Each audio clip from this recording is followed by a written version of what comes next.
Well, the large language models map the statistical relationship not only between letters, but between words, adjacent words, but then words 2 words away, words 3 words away, 2 words, two words away from 2 other words.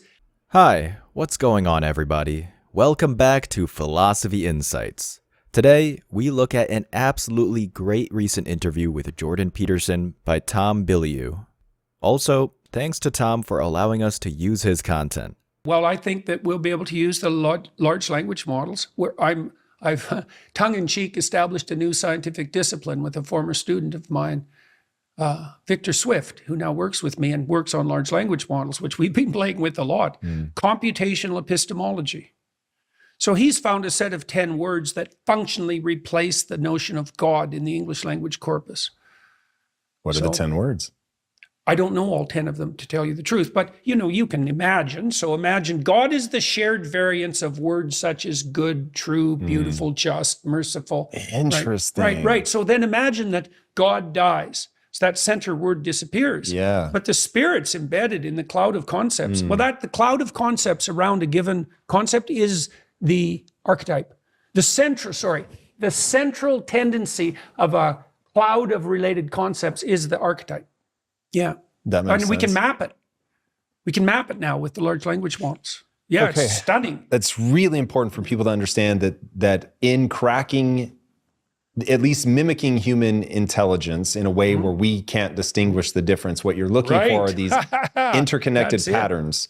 And that's what the models do. That's how they're trained, right? Is that they're trained on conditional probability, essentially, towards a goal. So you can tell a word, let's say a non-word like Nant, N-A-N-T, Nant.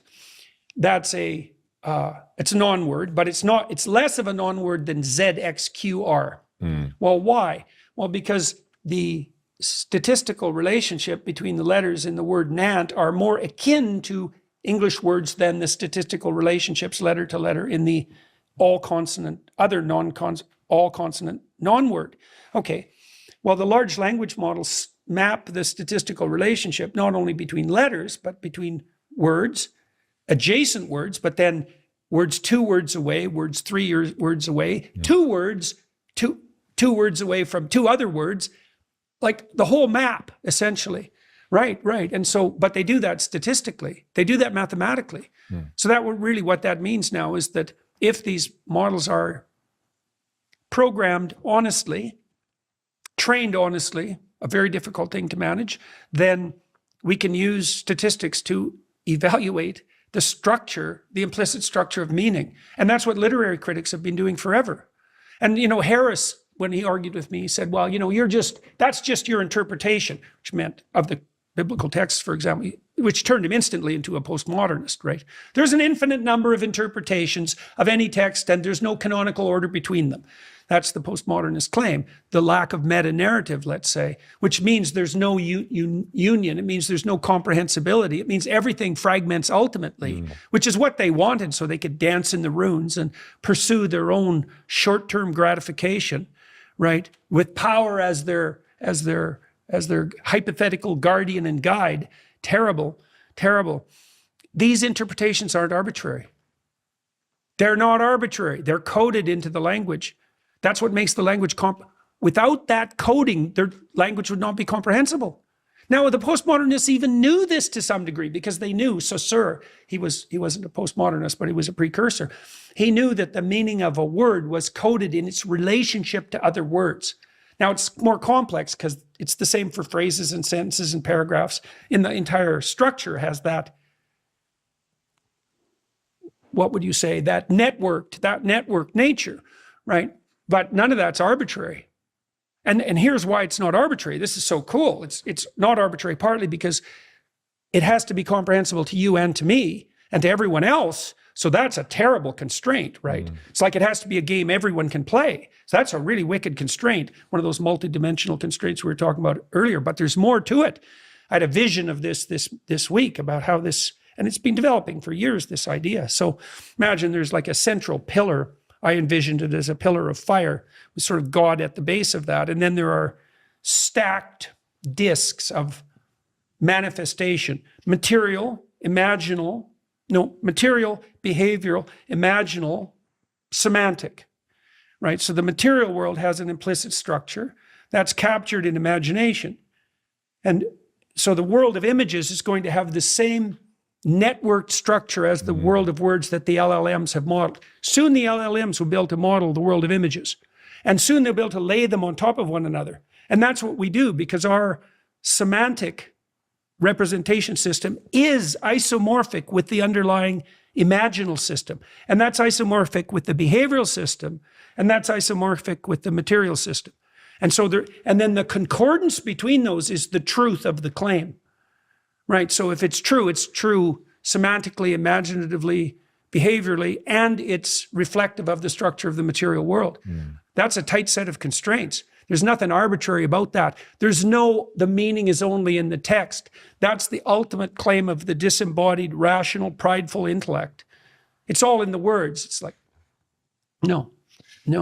Yeah, that to me is the punchline about what you're calling the counter-enlightenment of all of these patterns are present in the biblical corpus, and that's how you know it's a reflection that it's mapped. That's right. It's a reflection. That's exactly right. Well, what the hell else do you think we've been doing for 4,000 years than trying to map this? That's what we've been trying to do with every tool at our disposal. Now, but you pointed to a further constraint. The representation has to be made manifest in a form accessible to everyone. Right. Well, is that going to be in the form of complex scientific theories? No, that's the domain of specialists, obviously. And besides that, even that specialized knowledge, you can't use that to orient you in the world. There's no reason to assume that your, typical evolutionary biologist is any wiser, than your typical plumber. Often far less. At least the plumber is constrained, The world of constraints that a plumber operates in, that's a pretty tangible world. You're wrestling with the essence of material reality, that's for sure. We who wrestle with pipes. Yes, definitely. Well, and plumbers, I would say it's hard to imagine a profession that has contributed more to the world than plumbers. Right. So. All right. This whole idea I find utterly profound. I worry though, we're in a super weird moment. You're a canary in a coal mine for me in terms of freedom of speech and the Overton window, what people are allowed to say. The authoritarian game only works if there's nobody there to challenge the ideas. You refuse to go away, but you're proving hard to kill, but they have certainly tried. Most people are very easy to kill in the world of ideas. They can shut down their career, make it impossible for them to make money, which then makes other people just way too afraid to speak. I get it. You know the hell that awaits on being silent, but most people don't. And honestly, the hell comes so slowly that most people are like, well, this is just a little bit of hell by being silent, a little bit more, a little bit more, a little bit more. Well, it's deferred hell. Yes, exactly. Yeah. And well, deferred hell is eternal hell. That's not good. It's not and good. it I'd rather just good. have the hell like now. Yeah. How do you see these ideas playing out in today's world?